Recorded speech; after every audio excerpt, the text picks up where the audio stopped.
স্ত্রীকে ভালোবাসার কিছু উপকারিতা আছে, আজকে আমরা ট্রাই করব সেই উপকারগুলো কি কি জেনে নেওয়ার জন্য। জুড়ে বলেন ইনশাআল্লাহ।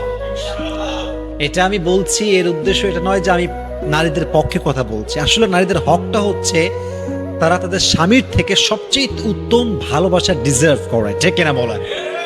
তারা এটা ডিজার্ভ করে। বাট আসলে বউকে ভালোবাসে যে আল্লাহর নিয়ামত পাওয়া যায়, আল্লাহর পক্ষ থেকে একটা ব্লেসিং আসে। Most of the husband they don't know about that. এই জন্য তারা দেখবেন স্ত্রীকে ভালোবাসতে চায় না, তারা জানে না। এই জন্য আমি আজকে জানাবো, এবং আমার মূল পারপাসটা হচ্ছে I am just trying to motivate them. তাদেরকে আমি অনুপ্রাণিত করতে চেষ্টা করছি যেন তারা স্ত্রীকে ভালোবাসতে পারে। সকলে পড়ে না আমিন। নাম্বার ওয়ান বেনিফিট, যদি কেউ স্ত্রীকে মন থেকে ভালোবাসে, দিল থেকে ভালোবাসে, প্রথম যে লাভটা হবে সেটা হচ্ছে তাকে আল্লাহ তাআলা একটা মানসিক প্রশান্তি দান করবে। সুবহানাল্লাহ পড়েন। Mental peace, this is called mental peace. যে তার স্ত্রীকে ভালোবাসতে পারে, মন থেকে ভালোবাসতে পারে, আল্লাহ নিজেই তাকে রব প্রদত্ত, আল্লাহ প্রদত্ত একটা মানসিক শান্তি দান করে। সুবহানাল্লাহ। যেটা পৃথিবীর কোথাও সে পাবে না, যেটা পৃথিবীর কোথাও সে খুঁজে পাবে না। স্ত্রীকে ভালোবাসলে একটা মানসিক প্রশান্তি মন থেকে, বলেন তো আছে না নাই? নাম্বার ওয়ান বেনিফিট, মানসিক প্রশান্তি যদি কোনো হাজবেন্ড পেতে চায়, the first condition is he has to love his wife.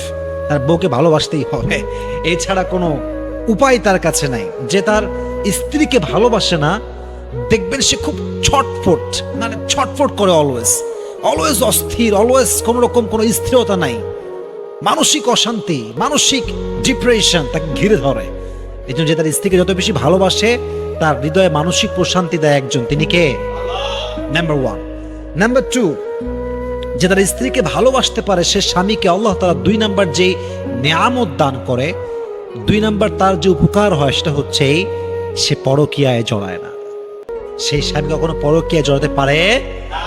মনে রাখবেন, যে স্বামী স্ত্রী থাকা সত্ত্বেও পরকীয়া করে, সেই স্বামী কখনো তার বউকে ভালোই বাসতে পারে না, কখনো ভালো সে বাসতেই পারে না। কারণ আমি বিশ্বাস করি, যেখানে প্রকৃত পক্ষের ভালোবাসা আছে, সেখানে পুরুষ কখনো 10 নারীতে আসক্ত হয় না, এক নারীতে আসক্ত হয়, ঠিক কিনা বলেন? আর যেখানে প্রকৃত পক্ষের ভালোবাসা আছে, সেখানে নারী কখনো 10 পুরুষে আসক্ত হয় না, এক পুরুষে আসক্ত হয়, ঠিক কিনা?